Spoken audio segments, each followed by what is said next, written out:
This is how you know I haven't cleaned my wheels in a little while. Back to using my favorite wheel cleaner, of course.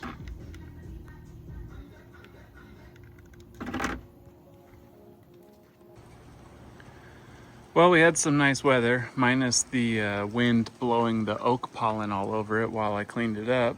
But it was about time. She was overdue.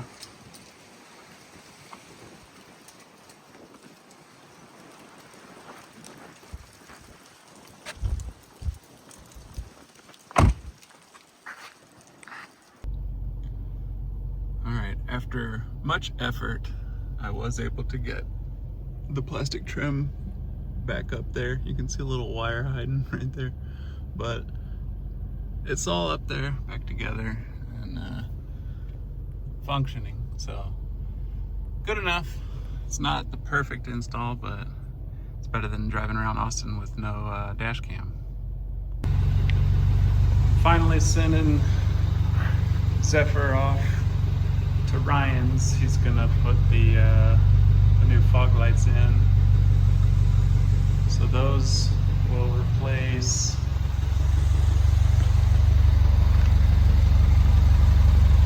these.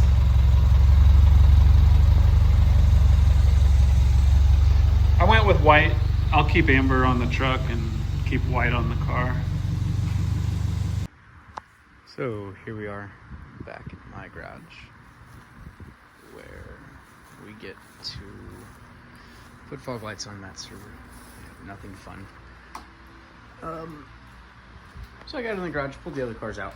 It's a complete mess. It's alright. So here's the fog lights we're going to be putting on. And here's how they look. And you might notice it's remarkably similar to the fog lights that are on the car. But that's what Matt wants. Matt's actually crippled right now. He had back surgery, so he can't do anything. So this is going to be a Ryan episode. More to come.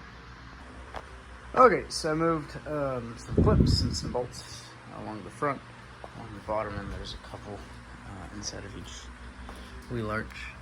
One here and here on both sides. I'm about to have my assistant help pull the bumper off, and then we'll start taking the fog lights apart and see what it's going to take. Okay, here we are. I definitely didn't drop it, but that's okay, because this nice big spoiler, it kind of sits flat and sit upright. And I'll just kind of... So that's what we're working with. Fog lights should be basically plug and play. The kit comes with a jumper harness to go from this plug style to the OEM. That should be about it. I'll put them in there and go from there. Okay, another quick update. Pulled this light off. Here's the factory light. Kind of sits in this little plastic housing, and that's how you can aim it up and down. Here is the new light. It has its little housing, and then you can aim it with a screw. It's actually kind of nifty, but it should pop in right like that and look basically the same. But I'll send some more pictures over and some more videos in just a minute. Okay, we got it mounted. Work got slowed down by my daughter's chickens that came to hang out. Anyways, that's how they look. They look good. And I'll look at the light output in just a minute and see how different it is.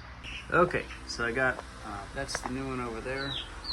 So here's the light from the original one. Okay, this is the second video because I had to flip the connector around. It heard the instructions that I didn't read the first time. So here we are. This is the new light. Over here is the old light.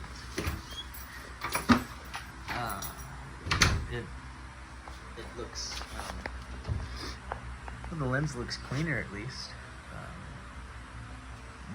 but I think you have factory LEDs to begin with, so I don't notice much of a difference. But there we have it.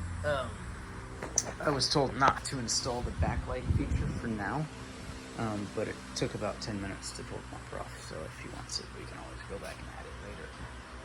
But I'm gonna do the other side and then throw the bumper back on, and then charge him a few $100s. I'm joking.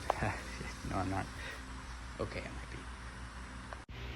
Okay, it definitely didn't take me like 8 times longer to put the bumper on than it did to take it off. As it turns out, the screws we used to mount the lower lip were interfering with the inner structure of the bumper a little bit, so that's fixed now. Both of our lights are in and they're nice and bright. But there you have it. There's the install. These still look so much better, but I mean, so everything's back on and tightened up. Here's what the beam looks like. I don't know if you can see this on camera, but the driver's side one is bouncing, and I'm not sure why. Everything's tight. It just seems to be bouncing with the vibration of the car. So Ryan brought my car back. He was kind enough to bring it back with the new fog lights. But something is definitely missing here. And so here we are with the V3 lip.